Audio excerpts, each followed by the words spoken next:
ಮೇ 20ನೇ ತಾರೀಕು ನಾವು ಅಧಿಕಾರಕ್ಕೆ ಬಂದು 3 ವರ್ಷಗಳು ತುಂಬುತ್ತಾ ಇದೆ.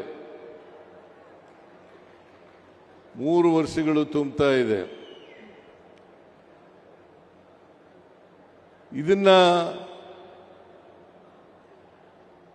ಸಾಂಕೇತಿಕವಾಗಿ ಆಚರಣೆ ಮಾಡಬೇಕು ಅಂತ ಹೇಳಿದಾಗ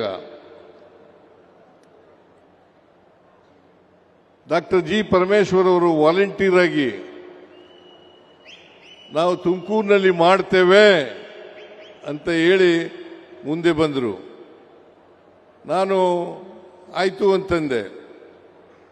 ಅದಕ್ಕೋಸ್ಕರ ಈ 3 ವರ್ಷದ ಸಾಧನೆಗಳು ಜೊತೆಗೆ ತುಮಕೂರು ಜಿಲ್ಲೆಯಲ್ಲಿ ಆಗಿರ್ತಕ್ಕಂಥದ್ದು, ರಾಜ್ಯದಲ್ಲಿ ಆಗಿರ್ತಕ್ಕಂಥದ್ದು, ಕಂದಾಯ ಇಲಾಖೆಯಲ್ಲಿ ಏನೇನು ಕಾರ್ಯಕ್ರಮಗಳನ್ನು ಮಾಡಿದ್ದಾರೆ ಆ ಎಲ್ಲ ಕಾರ್ಯಕ್ರಮಗಳನ್ನು ಕೂಡ ಇವತ್ತು ಜನರಿಗೆ ತಿಳಿಸ್ತಕ್ಕಂಥ ಕೆಲಸವನ್ನು ಮಾಡಿದೆ. ನಾವು 3 ವರ್ಷಗಳ ಹಿಂದೆ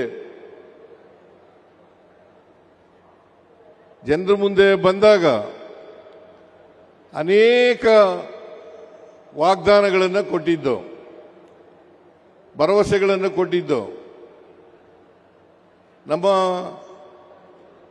ಪ್ರಣಾಳಿಕೆ ಮೂಲಕವಾಗಿ ಸುಮಾರು 592 ಭರವಸೆಗಳನ್ನು ಕೊಟ್ಟಿದ್ದು. 592 ಭರವಸೆಗಳನ್ನು ಕೊಟ್ಟಿದ್ದು.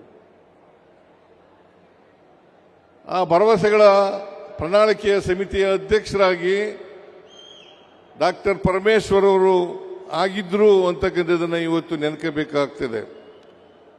ಅವರು ಈ ರಾಜ್ಯದಲ್ಲಿ ಏನೇನು ಮಾಡಲಿಕ್ಕೆ ಸಾಧ್ಯ ಆಗ್ತದೆ, ಜನರ ಸಮಸ್ಯೆಗಳೇನು, ಅದಕ್ಕೆ ಪರಿಹಾರಗಳೇನು ಅಂತಕ್ಕಂಥದ್ದನ್ನು ಸೂಚಿಸತಕ್ಕಂಥ ಮ್ಯಾನಿಫೆಸ್ಟೋವನ್ನು ಜನರ ಮುಂದೆ ಇಡ್ತಕ್ಕಂಥ ಪ್ರಯತ್ನವನ್ನು ಮಾಡಿದ್ರು. ಅದರಲ್ಲಿ ಈಗ ಸುಮಾರು 592 ಭರವಸೆಗಳಲ್ಲಿ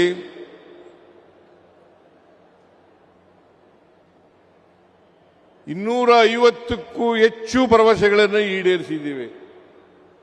250ಕ್ಕೂ ಹೆಚ್ಚು ಭರವಸೆಗಳನ್ನು ಈಡೇರಿಸಿದ್ದೀವಿ. ಉಳಿದ ಭರವಸೆಗಳನ್ನು ಕೂಡ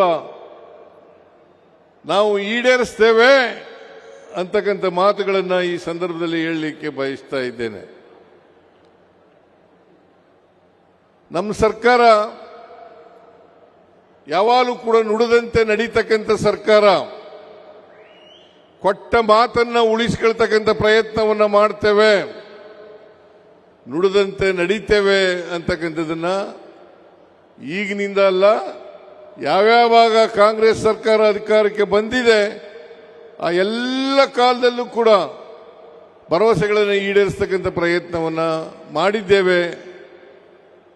ಈಗಲೂ ಕೂಡ 2013ರಲ್ಲಿ ಈ ರಾಜ್ಯದ ಜನರ ಆಶೀರ್ವಾದದಿಂದ, ಬೆಂಬಲದಿಂದ ನಾವು ಅಧಿಕಾರಕ್ಕೆ ಬಂದು ನಾನು ಈ ರಾಜ್ಯದ ಮುಖ್ಯಮಂತ್ರಿಯಾದೆ. ಸುಮಾರು 165 ಭರವಸೆಗಳನ್ನು ಅವತ್ತು ಕೊಟ್ಟಿದ್ದು. ಆ ಭರವಸೆಗಳಲ್ಲಿ 158 ಭರವಸೆಗಳನ್ನು ಈಡೇರಿಸಿತು ಅಂತಕ್ಕಂಥದ್ದನ್ನು ತಮಗೆ ತಿಳಿಸಲಿಕ್ಕೆ ಬಯಸ್ತಾ ಇದ್ದೇನೆ. ಅದಲ್ಲದೆ ನಾವು ಪ್ರಣಾಳಿಕೆಯಲ್ಲಿ ಹೇಳದೇ ಇದ್ದಂತ ಸುಮಾರು 30 ಫ್ಲಾಗ್ಶಿಪ್ ಪ್ರೋಗ್ರಾಂಗಳನ್ನು ಮಾಡೋದು. ಇದು ನಮ್ಮ ಜನತೆಗೆ ಕೊಟ್ಟಂತ ವಚನಗಳಲ್ಲಿ ನಾವು ಹೇಗೆ ಈಡೇರಿಸಿದ್ದೇವೆ ಅಂತಕ್ಕಂಥದ್ದನ್ನು ತಮಗೆ ತಿಳಿಸಲಿಕ್ಕೆ ಬಯಸ್ತಾ ಇದ್ದೇನೆ. ಹಾಗೇನೆ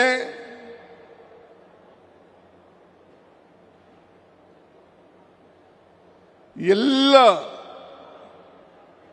ಕಾರ್ಯಕ್ರಮಗಳನ್ನು ಸುಮಾರು 5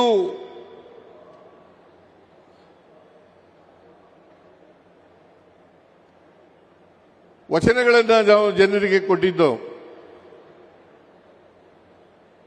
ಆ 5 ವಚನಗಳನ್ನು ಈ ವರ್ಷನೇ ಈಡೇರಿಸ್ತೀವಿ ಅಂತ ಹೇಳಿದ್ದು. ಆ ಗ್ಯಾರಂಟಿ ಯೋಜನೆಗಳನ್ನು ಇವತ್ತು ಈಡೇರಿಸಿದ್ದೇವೆ ಅಂತಕ್ಕಂಥದ್ದನ್ನು ನಾವು ತಮಗೆ ತಿಳಿಸಲಿಕ್ಕೆ ಬಯಸ್ತಾ ಇದ್ದೇನೆ. ನಿರ್ಭೀತ, ನಿಷ್ಪಕ್ಷಪಾತ, ವಿಶ್ವಾಸಾರ್ಹ ಸುದ್ದಿಗಳಿಗೆ ಹೆಸರಾಗಿರುವ ನ್ಯೂಸ್ 18 ಕನ್ನಡ ಈಗ ಆಪ್ನಲ್ಲೂ ಲಭ್ಯವಿದೆ.